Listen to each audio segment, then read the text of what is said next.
1, 2, 3. Hai guys, welcome to Flowcast, where the fun never stop flowing. Di episode kali ini kita membahas apa, Risma?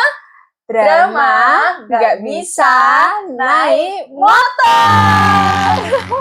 Relate gak sih guys? Mungkin enggak ya sih buat kalian-kalian nih yang gak bisa naik motor atau ibu-ibu nih. Kita udah pakai daster yang kalau belok kiri tapi sennya ke kanan. Wait a minute. Who are you? ya gitu guys. Jadi hari ini kita akan membahas apa sih keresahan kita, aku dan Cia ini tuh nggak bisa naik motor guys. Jadi kita akan Bisa tapi mati. Jadi kita akan menceritakan apa keresahan kita dan mungkin pengalaman-pengalaman unik ya ketika kita belajar naik motor. Oke, gak lama lagi. Next. Nah, kenapa nih kita nggak bisa naik motor? Mungkin itu jadi alasan ya. Ngapa sih kan naik motor Gampang. Kan kamu bisa naik sepeda, pasti bisa naik motor. Tapi nggak sesimpel itu. Eits, jangan main-main. Jangan main-main, jangan main-main. Jangan samakan semua orang. Kalau kamu apa sih? Kenapa nggak bisa naik motor? Sebenarnya tuh bisa, tapi takut karena kayak di daerah rumahku ini kan banyak truk kan, dan bener-bener rawan banget kecelakaan. Pasti ada aja satu sekali kayak gitu. Dan itu bikin takut. Terus orang-orang yang naik motor sembarangan sembrono yang tiba-tiba atau tiba-tiba belok tanpa ngesen gitu loh. Jadi itu takut. Terus aku ngerasa sendiri kalau misalnya keseimbanganku kurang dan kurang berani aja, kurang nekat lah istilahnya. True, sama. Aku takut dan panikan orangnya. Betul. Nanti kalau diklakson, aku sebagai pembonceng, penumpang di bagian belakang, kalau ada tim dari arah manapun tuh yang kaget aku. bukan yang bawa motor. Bukan yang bawa motor yang kaget aku. Jadi kayak apa namanya, kalau misalnya naik motor tuh kayak dikit-dikit panik. Satu, yang kedua, aku dari dulu tuh sebenarnya udah mau belajar naik motor dari SMP akhir mau ke SMA. Tuh udah pengen karena teman-temanku udah pada naik motor kan. Tapi manusia satu ini dengan orang tua yang protektif tidak boleh. Nanti kamu kalau udah bisa naik motor, kamu nanti main terus, nanti kamu pergi terus, ya usah, masih bisa diantar sama bapak. Oke, ya kan, sudah mengiyakan, ujung-ujungnya boom, tidak bisa naik motor sampai sekarang.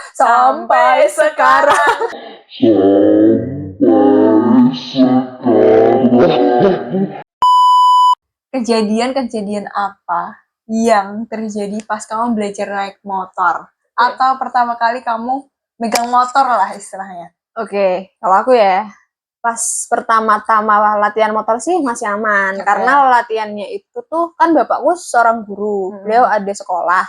Di sekolah itu tuh ada lapangan. Jadi pas waktu itu pas lagi main di sekolahnya bapakku, sana coba latihan motor gitu kan. Bisa sih.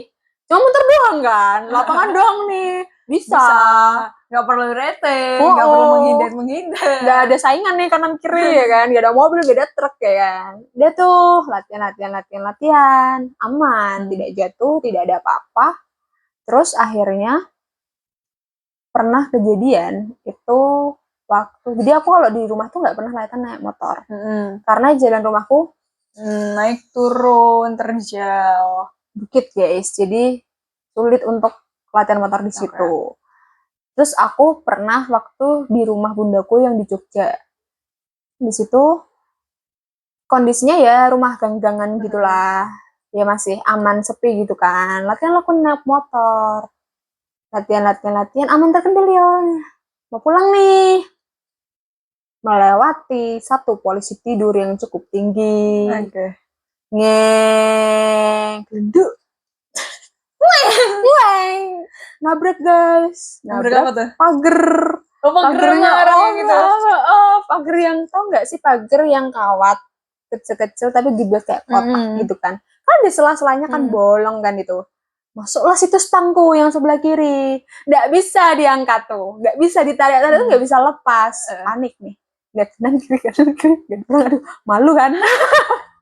Bukan lagi sakit, ada sih luka dikit lecet, tapi itu udah nggak peduli, malunya nih. Untung sepi guys, berusaha nih rumah orang lagi, terus depan saya kayak udah kayak rumah ada kacanya kayak gitu kan, rumah orang nggak bisa panik terus semuanya bisa pulang ketahuan. nggak ketahuan pulang baru kerasa tuh kan sakitnya di tangan sama di kaki tuh, terus lecet lagi gitu kan, ke tempat wastafel nih nyuci, menahan. Bundaku tuh kayak kenapa nih anak kayak diem aja, tapi tidak ketahuan kalau misalnya aku jatuh di situ kan. Itu yang pertama. Terus yang kedua pernah aku latihan naik motor itu, jadi ini timelinenya setelah dari Jogja itu udah lama banget. Jadi di Jogja itu aku sebenarnya lancar, naik motor tuh lancar, nyebrang jalan raya, ibaratnya jalan raya yang kecil gitu tuh udah bisa. Terus setelah itu aku pindah lagi kan di Semarang, nggak di Jogja lagi.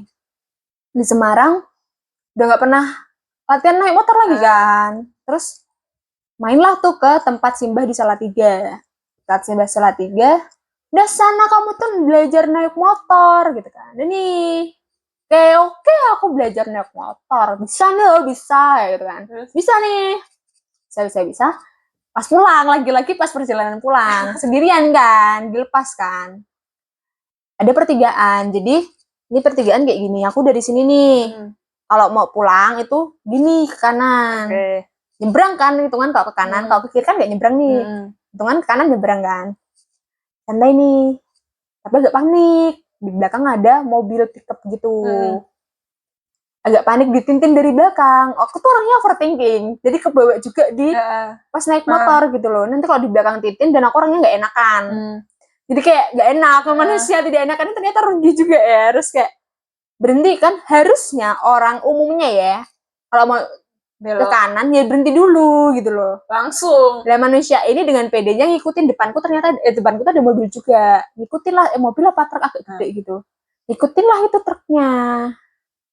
Tiba-tiba kaget, ternyata dari arah sebelah sana itu ada mobil apa truk juga gitu, aku lupa. Truknya tuh ya truk angkutan mini biasa sih, kayak truk paket kecil itu loh, box truk box gitu. Terus kayak kaget aku nggak bisa ngendaliin setir, nggak bisa nganan, jadi kayak udah nganan nih mentok gitu loh, kayak langsung ngiri terus kan, jatuh. Terus jatuhnya tahu kan rumah-rumah desa, jalan aspal, kanan kiri kebun, tanah, jeglong nih. Terus masuk tuh di situ, malu banget. Di depanku persis counter HP, counter pulsa, mas ada di situ. Aku lebih kayak terima kasih sih sudah dibantu untuk menaikkan motor itu gitu kan, tapi kan juga malu ya.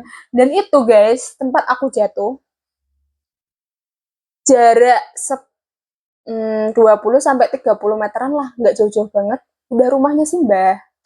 Kelihatan sama keluargaku dari sana, kayak Rismatiku itu Risma jatuh kayak gitu, kayak oh malu kayak gitu, lebih ke malu sih ya. Terus kayak ya udah aku pulang lagi. Kayak masih gitu. bisa naik lagi, masih bisa, walaupun agak deg-deg ya, tapi udah Rismatiku kok bisa jatuh kayak gitu, bisa-bisanya lah kamu jatuh kayak ya gimana, nggak tahu, kaget gitu kan, kamu tuh harusnya gini ya udah diceramain lah aku di situ, tapi aku cuma diem. Karena aku masih agak shock kan, agak deg-deg sebenarnya ya. Tadi naik gitu tuh juga sebenarnya agak deg-deg gitu kan. Tapi ya puji Tuhannya bisa bawa motor itu sampai rumah gitu, kembali ke situ. Itu sih pengalaman jatuh menjatuh. Oh iya, satu lagi yang pas di Jogja nih, balik lagi. Yang aku bilang aku udah bisa nyebrang di jalan besar itu sempat mau ya, belum kejadian, mau nyusruk ke got yang agak dalam. Gara-gara apa? Gelap, karena aku perginya malam. Itu tuh mau ngurus berkas apa buat masuk kuliah kalau nggak salah. Malam nggak kelihatan. Tuh dikit lagi kalau misalnya aku nggak lihat itu ada bolongan di depan, udah lah aku nyemplung, tapi puji Tuhan tidak. Itu sih kayak ya pengalaman yang masih berkesan di kepalaku ini. Dan sekarang aku udah nggak latihan motor lagi karena aku di Semarang kan, dan nggak ada medan untuk Sumatera Utara tuh nggak ada apa namanya tempat buat aku latihan motor. Dan Bapak kalau aku ajak naik apa tuh latihan motor tuh juga omong doang tuh loh, aku malesnya tuh. Sana tuh kamu belajar naik motor kayak gitu kan, julid banget kan. Kok nggak bisa naik motor tuh, kalah sama tangga-tangga yang udah SD apa udah SMP udah bisa pada naik motor. Kamu salah sama itu sama ini sama ini. Jadi tak balik lah. Dulu siapa yang tidak membolehkan saya untuk menaiki motor, tak gituin kan. Terus kayak ya udah, beliau tidak mau disalahkan, dia punya dalih-dalih tersendiri. Terus kayak oke, aku masih bahagia dengan aku sekarang. Gitu kalau ceritaku ya. Kalau ceritamu sih? Jadi pas itu pertama kali belajar naik motor adalah motor Revo, motor manual gigi. Coy, aku aja motor metik loh belajar. Dan itu sama omku, karena kan bapak sakit kan, nggak bisa kan. Sama omku tuh di Banyumanik situ kan, di dalam perumahannya tapi. Pertama kali apa yang harus aku lakukan? Menuntun motor itu dalam kondisi mati. Coy. Tanjakan, rada tanjakan sih, nggak yang kayak berat dong. Itu nggak apa-apa, itu belajar nanti kalau motormu mogok kamu bisa mendorong motor dengan baik dan benar. Oke, sebuah teori. Satu, ngekong, dah, satu putaran. Berapa kali? Sekarang sambil nyalain motornya. Ngekong, enggak. Dorong masih. Masih netral berarti? Iya. Terus naik. Pokoknya sampai akhirnya gigi 2. Oh, ngulang terus per 1 putaran. Iya. Terus? Sampai gigi 2, sampai terus kayak aku udah nggak kuat kan. Iya, udah capek, udah pegel coy. Motor Revo zaman dahulu iya, kala itu. Terus aku udah nggak seimbang, terus nabrak kayak trotoar yang pinggiran itu loh, pinggiran perumahan. Udah nabrak itu, jatuh, udah. Satu. Yang kedua adalah itu kayak kuliah deh, kuliah apa sama akhir aku lupa. Yang kedua adalah kan udah tuh kan dari situ, terus aku diajarin Pak adekku di Semarang bawah, ya, di daerah Pamularsih itu kan tanjakan turunan kan. Iya. Nah situ aku langsung disuruh naik, langsung bawa itu metik. Oke. Metik suruh bawa, Pak adekku bonceng. Udah bisa menyeberang naninya, udah tanjakan, udah bisa turunan, udah bisa. Tibalah di pertigaan kayak kamu tadi. Ini kan jembatan. Di sini aku harusnya lurus ke gang, masuk gangnya Pak Deko. Sini nggak ngerem, gas. Nggak kayak nggak tak gas juga, kayak belum habis gitu loh gasnya. Iya. Di motor hampir langsung direm sama Pak Deko. Untung ya itu ada Pak D di belakang, kalau enggak tul dia gak sih?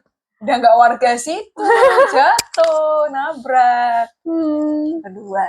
Yang ketiga adalah aku pas itu lagi kayak apa sih LKMM itu loh, latihan kepemimpinan manajemen. Apa sih yang buat maba-maba itu loh? Kayak latihan kepemimpinan dasar itu yang dikucuk-kucuk itu, bukan? Enggak juga. Pokoknya adalah acara kampus lah, acara kampus dari himpunan di daerah Gunung Pati. Itu kayak bumi perkemahan gitu. Oh, itu kayak kemah-kemah gitu, nginep gitu. Iya. Tapi bukan yang sini, yang sono lah, Gunung Pati sono. Iya. Situ. Semua teman-temanku nih tahu aku nggak bisa naik motor. Dan satu temanku ini yang super baik ini, ayo kita belajar naik motor. Kan ada lapangan ya, gitu. Tapi aku nggak bisa, ini ketinggian Vario yang gede. Oh, yang merah itu kah? Yang nggak harus merah dong. Nggak harus merah sih ya. Yang tinggi lah. Yang belakangnya rodanya agak tinggian dikit. Nggak tahu. Terus ya itulah ya. Naik Vario. Udah, aku memboncengkan dia. Udah tuh dari kayak apa sih, kayak base campnya itu, terus menuju ke lapangan dari atas itu. Udah, sampai ada polisi tidur itu tadi. Iya kan? Masalah utama adalah musuh sama umat. Yang tidak bisa menaiki motor. Iya. Polisi tidur, bukan yang ngerem, malah ngegas. Kaget, ngoing. Masuk ke dalam got. Sama temenmu? Aku, temanku motornya, kita bertiga masuk ke dalam got. Terus aku kan diem aja ya, kaget, syok, karena sekecil ini berkelahi dengan Vario. Terus kacamata aku patah. Oke. Kacamata aku patah. Terus temanku panik karena aku nggak nangis, nggak apa, diem. Oh iya. Aku jadi temenmu juga panik sih kalau kayak Dia gitu. kayak bener-bener gak ngurusin motornya langsung. Kan aku di bawah ya kayak gini kan. Bener-bener kita jatuh, dia langsung bangun langsung. Semua orang langsung Oh iya. jatuh. Terus udah diangkat, aku diem, aku masih kayak Loading guys, masih meloading mencerna apa yang terjadi. kamu nggak apa-apa. Nggak apa-apa. Aja nangis. Jangan nangis. Aku nggak nangis. Sakit. Motormu nggak apa-apa. Kan itu motor dia, bukan motorku kan. Nggak apa-apa. Motor itu gampang nanti.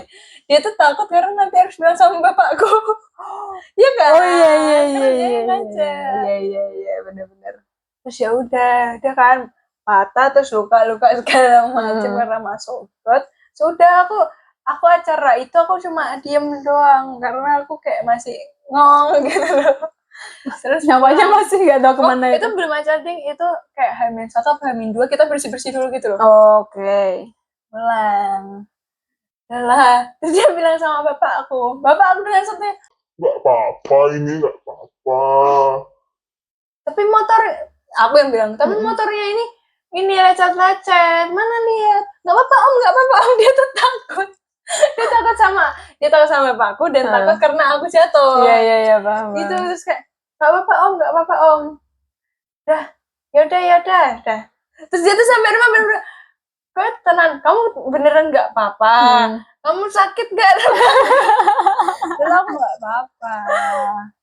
Ada satu lagi pengalaman yang pas SMA itu.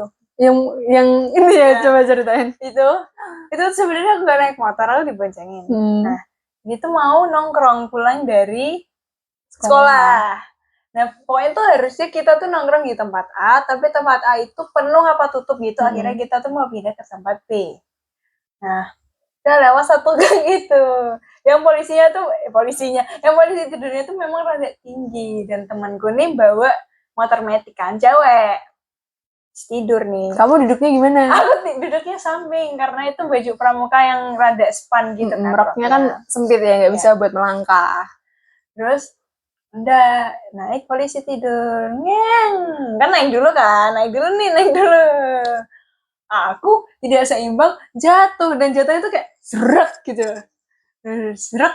Dan temenku ini yang bawa motor tuh nggak tahu aku jatuh sampai tuh ada satu warung kan gitu, si ibu-ibu warung ini teriak-teriak, temannya jatuh. Oke, oh my god. Dan itu kan cukup ramai kan. Iya. Udah, terus aku dibantuin. Itu kacamataku nggak patah, HP-ku aman aja. Tapi itu jadi kayak separuh gitu loh. Misal nih dari kepala tuh sini sampai perut tuh yang luka kanan, setangan tuh kanan. Tapi kaki tuh yang luka kiri. Kamu bayangin nggak aku jatuhnya kayak gimana? nggak tahu. Aku aja nggak tahu. Pokoknya tengkurap. Dan gigiku ini cuil. Iya, aku Gigiku cuil.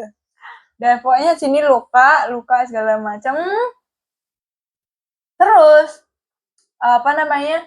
Ya kan, temanku takut. Terus akhirnya kan balik kan. Temanku takut, ini gimana?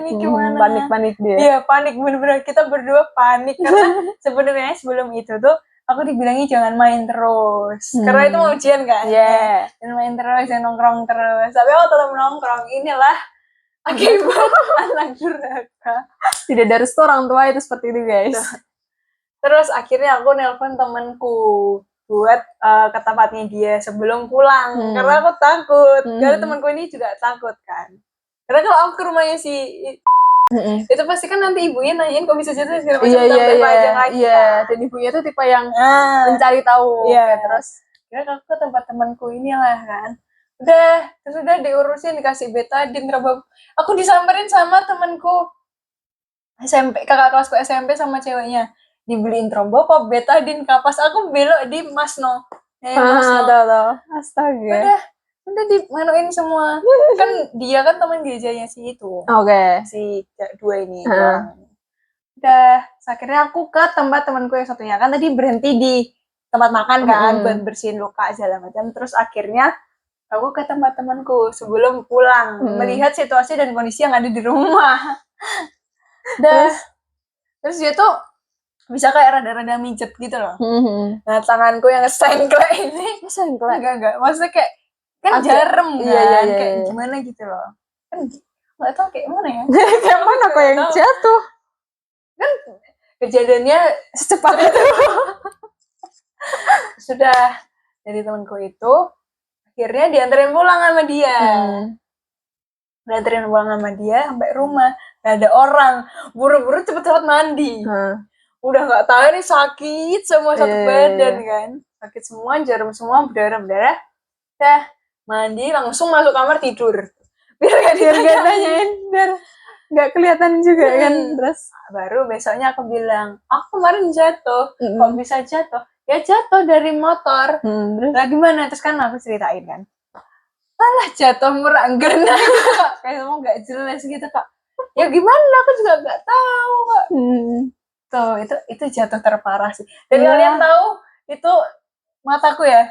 Kayak Oh iya, ditonjok itu. yang merah itu kan. Yang merah, di kayak lebam. Iya gitu. iya iya, lebam Lebam, sebelah sini. pokoknya Kiri ya? Kiri apa kanan aku lupa. Pokoknya lebam dan itu kayak berhari-hari. Iya, bener. Ditonjok. Gila sih, aku gak tahu kenapa bisa sampai kayak gitu. Tapi itu beneran. Aku Itu yang ini kayak gimana yang nyata. cumul itu sih. Yang kelihatan Iya. banget kan. Udah bener. Kayak itu guys. Ada lagi? Udah sih. Udah cukup lah drama-drama naik motor ini. Aku tak naik Gojek, Grab. Iya, dan masih Maxim ada aja. yang lain ya. Naik BRT. Bener, banyak banget transportasi yang bisa kita naikin buat kaum-kaum seperti kita ya.